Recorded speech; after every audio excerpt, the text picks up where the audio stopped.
Welcome back. Now let's go straight over to my next guest, Senior Fellow at the New Culture Forum, Philip Kiszely. Welcome, Philip. Kev, it's great to see you again. Good to have you on board, as always. Now, I'm going to play you a little bit of a clip from an interview I did last night with two local Muslim activists in Birmingham. They are planning to field more than 60 candidates at the local elections in that great city. They call them independent councillors, but we know what they're going to be. They're going to be Muslim councillors. They say they're not all Muslims, yeah, but I'll guarantee you the vast majority of them will be. Have a look at this. So I absolutely believe the innocence of Child, but he was in a kangaroo court at the time. Even Amnesty International at the time recognized that this was a sham trial, and these people were being vilified for being British citizens. Because as you know, at the time, there was quite a lot of political conflict with the British, and Child, but unfortunately was at the wrong place at the wrong time, and in his naivety was sucked into something. Yeah, great. So that's one of the co-founders of the Independent Candidate Alliance. His name is Shakil Afsar. The other one is Ahmed Yaqub. Quite a renowned character. He's a lawyer who at one point represented those two people who attacked the police at Manchester Airport. Remember that? He didn't represent them for long. So these two have formed the Independent Candidate Alliance. They're going to put up more than 60 candidates at the Birmingham local elections. That is a takeover bid. That's what that is. They denied, of course. One of the candidates, as they were just talking about, is a guy called Shahid Butt, 60 years old, but was jailed in Yemen in 1999 for his part in a terror plot which involved associating with armed groups, plotting murder and destruction, owning weapons, a plot to maim and kill innocent victims. He now says, I have made mistakes. You could say that again. I don't think a man like that should be allowed to stand in any council elections, Birmingham or anywhere else. More to the point, what are your thoughts about the Independent Candidate Alliance fielding more than 60? They're going to be Muslim councillors, potential Muslim councillors. This is a takeover bid, isn't it? Yeah, welcome to sectarian Britain. This is going to be intimidation. This is going to be violence.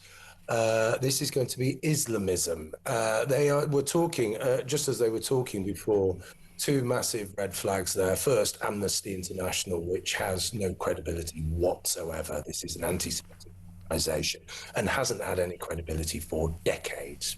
Secondly, they were saying he was naive, really naive. That's your excuse, is it? Okay. Now, all we've got is this fella saying, oh, well, I've changed. Well, you know, Islamists, not a terrorist, have been known to lie, okay? So I don't believe a word of it. What I do is believe the evidence of my eyes and my ears, okay? So he actually looks pretty much like a fundamentalist if you've seen any recent pictures of him. Now, that might seem a little bit shallow and not giving him the benefit of the doubt, but you know what, Kev? I don't want to give these people the benefit of the doubt. That's one thing. The second thing is that he was actively campaigning to stop Maccabi Tel Aviv, the Israeli football team, coming to Birmingham. Now, most people who are not extremists, most people who aren't anti-Semites are perfectly happy for Israeli football teams to come and play in Britain.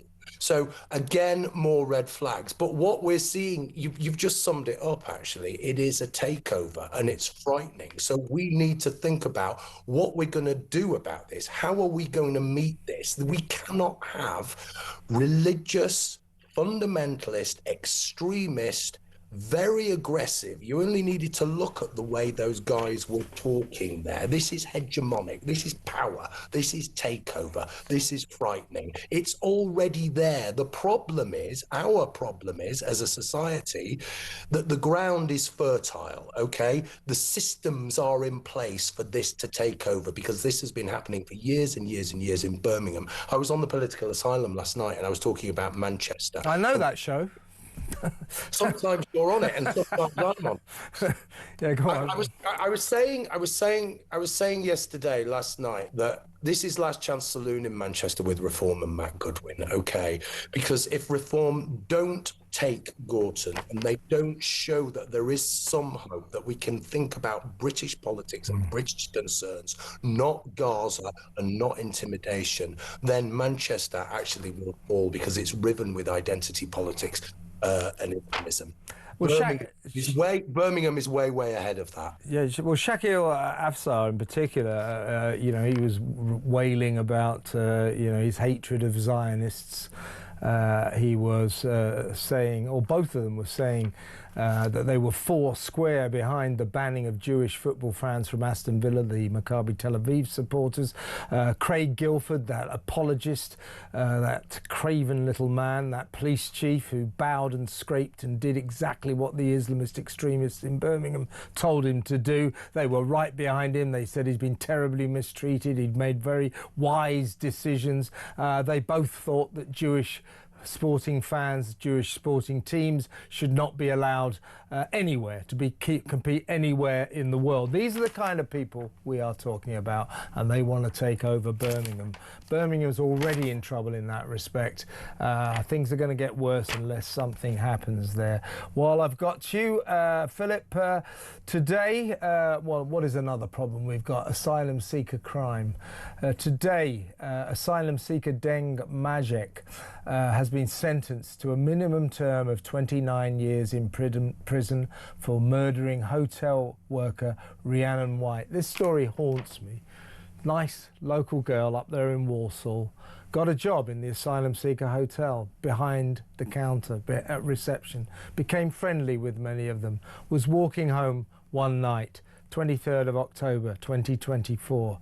This vile monster Majek leapt out behind, stabbed her 23 times with a screwdriver at a train station. She was about to get on the train home, Walsall, West Midlands, and was filmed, was so excited by this, he was filmed dancing in ecstasy, having done it, dancing around her dead body.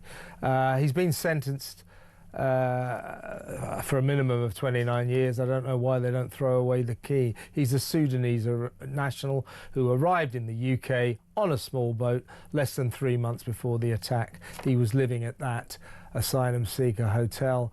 I think that is a snapshot of a growing problem we've got in this country.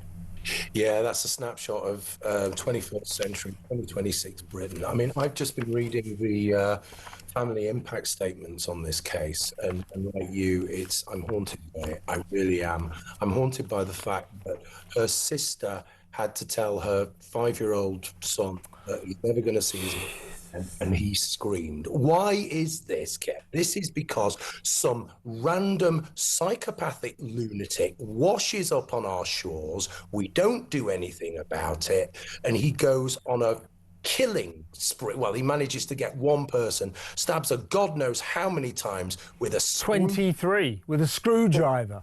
Yorkshire Ripper style, okay, and now this is just another crime. This is the thing that we have to deal with, because we have what last year it was, I think it was 41,500 of these people washing up on our shores. They're men, they're undocumented, they are from cultures that think women are not only second-class citizens, but barter material to be used and abused as they want. And it seems that there is no real justice here, because yes, he's going to go away for years and years, but guess what? We're going to have to pay for him. He showed no remorse. He denied it right up until the end. There is no reason why we should be having to put up with this person. He should be deported from the hellhole he came from. And let's just remember that asylum seeker Deng Majek, who arrived, as I say, on a small boat less than 3 months before the attack in October 2024 is one of thousands, tens of thousands of young men that we continue to let into this country. They arrive illegally on small boats. Instead of arresting them for their crime, we welcome them into the country. We put them in expensive hotels. We give them £50 a week. We give them free dentists, free doctors, free lawyers, free God knows what, free food, and so on and so forth. And we don't know anything about them. And this is what happens. We weep.